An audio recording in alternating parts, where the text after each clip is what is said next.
बजेटवरती बोलण्यासाठी मी उभा आहे। आज मुख्यमंत्री यांनी 2 लाख कर्जमाफी करण्याची घोषणा कालच्या बजेटमध्ये मांडताना केली। खरं तर मी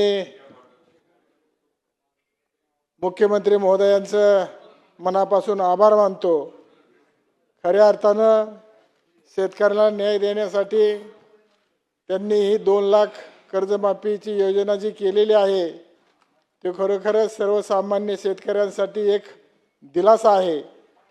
परंतु मला या निमित्ताने एवढंच सांगावंसं वाटतं की मुख्यमंत्री महोदयांनी महाराष्ट्रातील शेतकऱ्यांची सरसकट कर्जमाफी करावी आणि आपल्या महाराष्ट्रातील सर्व शेतकऱ्यांना एक दिलासा द्यावा।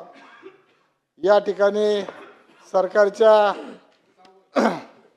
वतीनं जे बे बियाणं दिलं जातं ते अतिशय निकृष्ट अशा दर्जाचं असतं आणि मग ते जर शेतामध्ये टाकलं डोबलं तर त्या ठिकाणी व्यवस्थित त्याची उगवण होत नाही आणि त्याच्यामुळं शेतकऱ्यांना त्या ठिकाणी आपल्याला बुरधण भरायची पाळी येते आणि म्हणून जे बे बियाणं आहे ते चांगल्या दर्जाचं शेतकऱ्यांना मिळावं जेणेकरून त्यांच्या जीवनामध्ये शेतीच्या माध्यमातून चांगल्या बे बियाणामुळं त्यांची शेती चांगल्या प्रकारे पिकेल अशी या ठिकाणी मला आपल्याला विनंती करायची।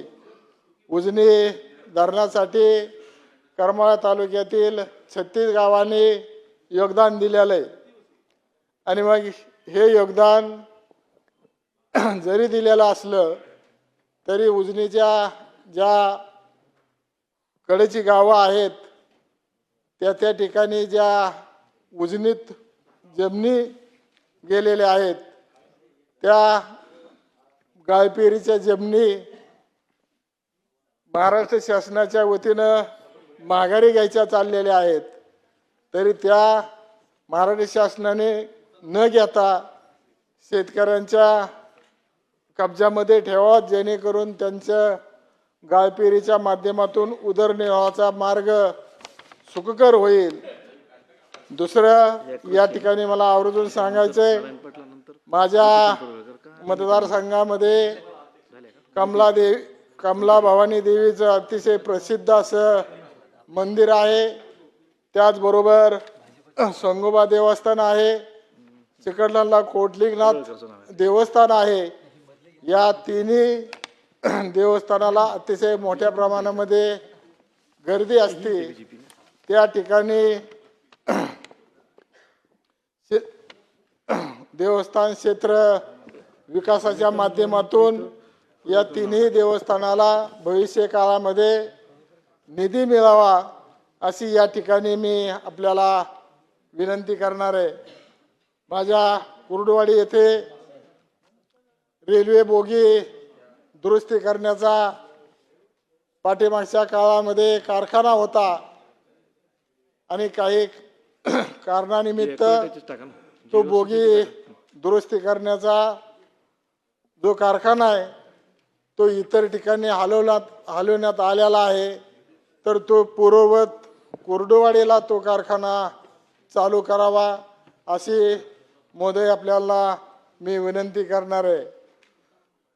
त्याचबरोबर माझ्या करमाळा मतदारसंघामध्ये उजनीचं जे पाणी आहे, आपलं कुकडीचं जे पाणी आहे ते जवळजवळ 4 ते 5 टीएमसी पाणी आमच्या तालुक्यासाठी आरक्षित ठेवलेलं आहे, परंतु ही कुकडी ही आमच्या तालुक्यापासून जवळजवळ 250 किलोमीटरवरनं ते पाणी येतं।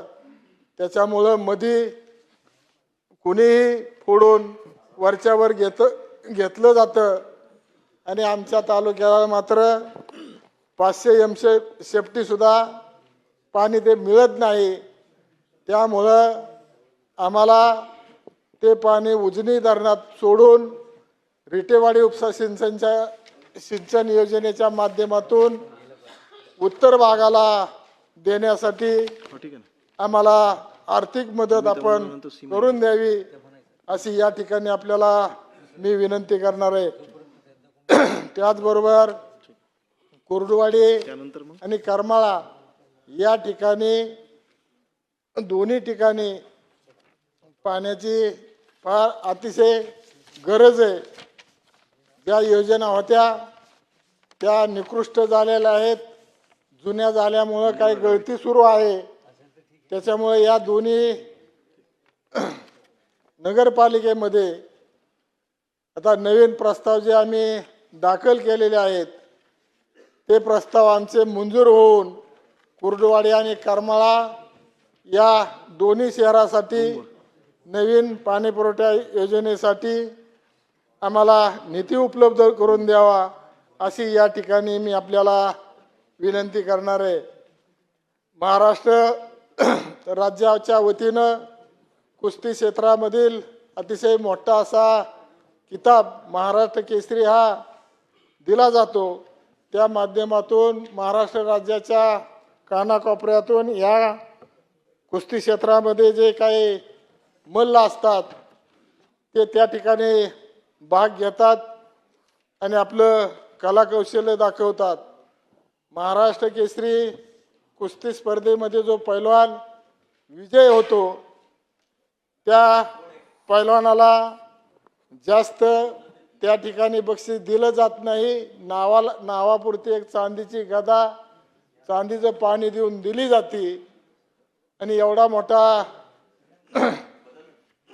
सन्मान आणि एवढा मोठा किताब जिंकणाऱ्या पैलवानाला खऱ्या अर्थानं त्याच्या उर्वरित काळासाठी कुस्ती सुटल्यानंतर त्याला रोजीरोटी कायमस्वरूपी शासनाच्या वतीनं मिळावी म्हणून प्रत्येक महाराष्ट्र केसरी कुस्ती स्पर्धेमध्ये महाराष्ट्र कुस्तीगीर परिषदेच्या माध्यमातून जो महाराष्ट्र केसरी पैलवान झालेला आहे त्याला महिन्याला 30,000 रुपयाचं मानधन हे प्रत्येक पैलवानाला महाराष्ट्र कुस्तीगीर शासनाच्या वतीनं महाराष्ट्र शासनाच्या वतीनं दिलं जावं असं या ठिकाणी मी आपल्याला विनंती करणार आहे। आणि त्याचबरोबर तालुक्याच्या ठिकाणी जे सहकारी रुग्णालय आहेत त्या सहकारी रुग्णालयाच्या माध्यमातून सर्वसामान्य रुग्णांची अतिशय त्या ठिकाणी हेळसांड होते आणि त्या ठिकाणी कुठेतरी आपला अंकुश राहिला पाहिजे असं या ठिकाणी आपल्याला मी आवर्जून नमूद करतो। काही हॉस्पिटलमध्ये ज्या काही महिला त्या ठिकाणी डिलिव्हरी होण्यासाठी जातात परंतु त्या ठिकाणी त्यांना सांगितलं जातं की तुमची इथं डिलिव्हरी सुलभ होणार नाही, तुम्ही खाजगी दवाखान्यात जाऊन हॉस्पिटलमध्ये जाऊन सिझरिन करावं लागेल। आणि अशा तुम्हाला सांगतो माध्यमातून त्या ठिकाणी सर्वसामान्य महिलांची पिळवणूक होती आणि लुबाडणूकही होती।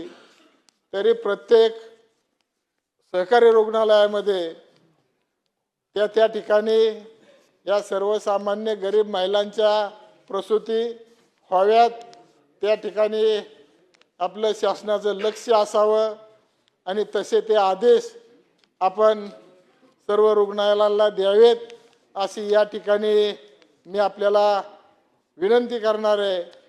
मला या ठिकाणी आपण 2 शब्द बोलवण्याची संधी दिली त्याबद्दल सन्माननीय अध्यक्षांचं सर्वांचं मनापासून आभार मानतो आणि मी माझे 2 शब्द संपवतो। जय हिंद, जय महाराष्ट्र।